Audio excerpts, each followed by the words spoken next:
नमस्कार दोस्तों, स्वागत है आपका मेरे YouTube चैनल पर। आज हम सुनेंगे एक कंजूस जिससे भगवान भी हार गए हास्य कहानी। एक समय की बात है, एक बहुत ही कंजूस व्यक्ति था। उस व्यक्ति का नाम दानचंद था। उसके पास धन तो बहुत था, परंतु उसने कभी किसी को दान नहीं किया था।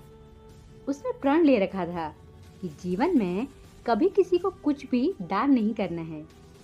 उसके घर से कुछ किलोमीटर दूर गंगा नदी बहती थी, परंतु वह कभी गंगा स्नान करने नहीं गया, क्योंकि गंगा स्नान करने के बाद पंडित पुजारियों को कुछ दान दक्षिणा देनी होती है। गंगा स्नान के बाद दान करना पड़ेगा, इसी डर से वह कभी गंगा स्नान करने ही नहीं गया। उसकी पत्नी उसे दान पुण्य करने के लिए कहती थी, परंतु वह कहता था, इतनी बड़ी दुनिया में हमारा छोटा सा दान करने से क्या होगा। एक दिन उसकी पत्नी ने कहा, अब तो आपका बुढ़ापा आ गया, आप दान पुण्य तो कुछ करते नहीं, कम से कम एक बार जाकर गंगा स्नान ही कराओ। पत्नी की बात मानकर उसने गंगा स्नान करने की हामी भरी। उसके घर से गंगा नदी 12 किलोमीटर दूर थी। रास्ते में कहीं पैसा खर्च ना हो जाए, इसलिए वह 12 किलोमीटर पैदल ही चला गया। जब दानचंद गंगा नदी के किनारे पहुंचा, तो उसको लगा कि घाट पर जाएंगे तो पंडित दान दक्षिणा मांगेंगे, इसलिए वह स्नान करने मुर्दा घाट चला गया। मुर्दा घाट बिल्कुल सुनसान था। उसने इधर उधर देखा, दूर दूर तक कोई नहीं था।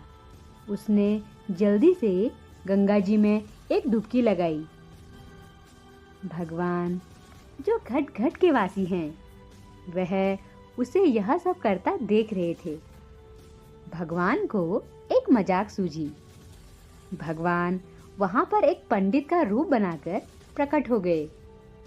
जैसे ही दानचंद डुबकी लगाकर बाहर निकला, पंडित रूपी भगवान बोले, यजमान की जय हो। पंडित को देखते ही दानचंद कांप गया। वह बोला, यह तो हद ही हो गई, यह पंडित तो मुर्दा घाट पर भी आ गया। पंडित ने बताया कि मैं एक संतोषी ब्राह्मण हूँ और एकांत में यहाँ मुर्दा घाट पर ही पड़ा रहता हूँ। यहाँ पर कभी कभी आपके जैसा कोई यजमान आ जाता है और मेरा साल भर का इंतजाम इकट्ठे ही कर देता है। आज आप आए हैं, आपको मेरा 1 वर्ष का इंतजाम करना है। दानचंद बोला, मैं इतना दान नहीं कर सकता। पंडित बोला, दान तो अपनी श्रद्धा के ऊपर होता है, इसलिए आप 6 महीने का इंतजाम कर दो। दानचंद बोला, मैं 6 महीनों का इंतजाम भी नहीं कर सकता। पंडित बोला, तो 3 महीने। दानचंद बोला, नहीं। पंडित बोला, 1 महीने का ही कर दो। दानचंद बोला, मैं 1 महीने का तो क्या, मैं 1 दिन का भी इंतजाम नहीं कर सकता। अब पंडित ने कहा, आपको कुछ ना कुछ तो दान करना ही पड़ेगा, नहीं तो हम आपको जल से निकलने नहीं देंगे। थक हार कर दानचंद बोला, 1 आने का दान करूंगा, वह भी उधार। मेरे पास अभी तो कुछ नहीं है, इसलिए मेरे घर आकर 1 आना ले जाना। पंडित ने दानचंद को 1 आना दान करने का संकल्प दिलवा दिया। दानचंद ने सोचा, मेरा घर तो यहाँ से 12 किलोमीटर दूर है, यह पंडित 1 आने के लिए इतनी दूर थोड़ी आएगा, इसलिए वह संकल्प लेकर अपने घर आ गया। घर पहुंचते पहुंचते शाम हो गई थी। वह इतनी दूर चलकर आया था, इसलिए थक गया था। वह सोने ही जा रहा था, तभी उसके दरवाजे पर उस पंडित ने दस्तक दी। पंडित बोले, यजमान की जय हो। दानचंद की पत्नी ने दरवाजा खोला। वह पंडित को देखकर लौटी और दानचंद से पूछा, क्या किसी पंडित को कुछ देने के लिए कहकर आए हो? दानचंद बोला, हाँ, मैंने एक पंडित को 1 आना देने का संकल्प लिया है। पत्नी बोली, वह पंडित जी अपना एक आना लेने दरवाजे पर खड़े हैं। पत्नी बोली, एक आने की ही तो बात है, दे क्यों नहीं देते? दानचंद बोला, मैं किसी को कुछ नहीं देने वाला। जाकर उससे कह दो कि यजमान बीमार हैं, इसलिए कुछ दिन बाद आए। दानचंद ने सोचा, वो पंडित एक आने के लिए इतनी दूर आ गया। दानचंद ने पत्नी से कहा, जाकर उस पंडित से कह दो कि यजमान बीमार हैं, इसलिए 3-4 दिन बाद आए। पत्नी ने दुखी जैसा मुंह बनाया और पंडित से बोली, महाराज, मेरे पति आज इतनी दूर पैदल चलकर गए थे, इसलिए वे बहुत थक गए हैं और बीमार हैं, इसलिए आप 3-4 दिन बाद आना। पंडित बोला, धन मिले या ना मिले, लेकिन वे हमारे यजमान हैं।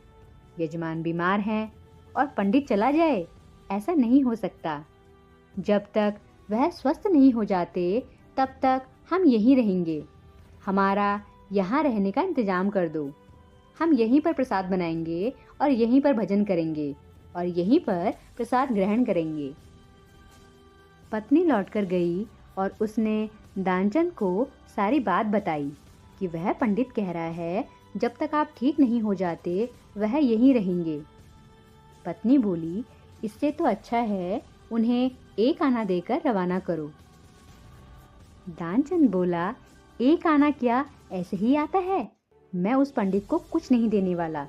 तुम जाकर उस पंडित से कह दो कि यजमान मर गए। ध्यानचंद को योग का अभ्यास था, इसलिए वह सांस रोककर पड़ गया। पत्नी गई और उसने रोकर पंडित से कहा कि वो मर गए, अब तो जाओ।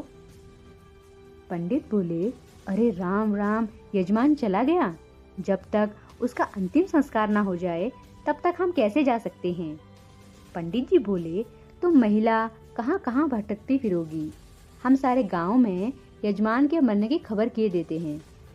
पंडित जी सारे गांव में खबर कराए कि दानचंद जी मर गए।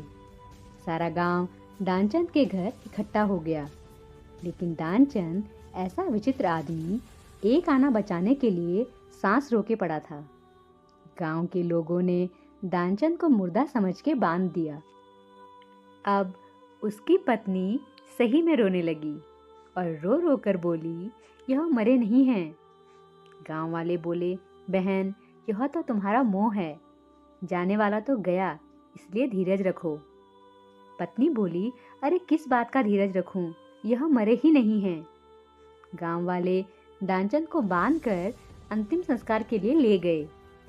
पत्नी बेचारी रोती रह गई, लेकिन वह विचित्र आदमी इतना सब कुछ होने के बाद भी सांसें रोके पड़ा था। सबके साथ पंडित बने भगवान भी उनके पीछे पीछे चल दिए।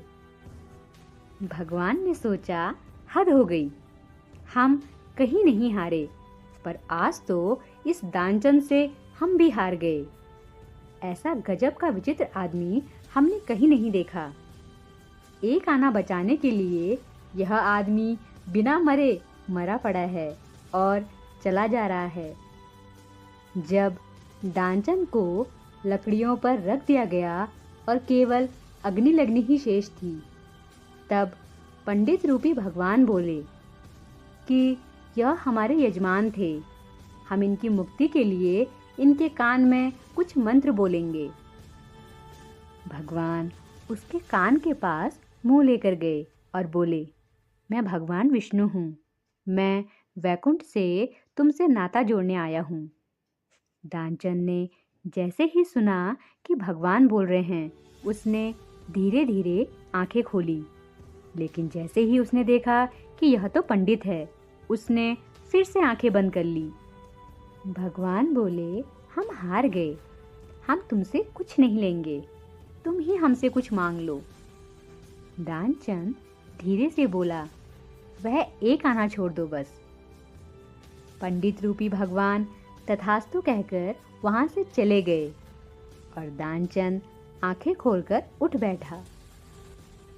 हास्य कहानी पसंद आई हो तो प्लीज़ चैनल को लाइक, शेयर एंड सब्सक्राइब करना ना भूलें। Thanks for watching.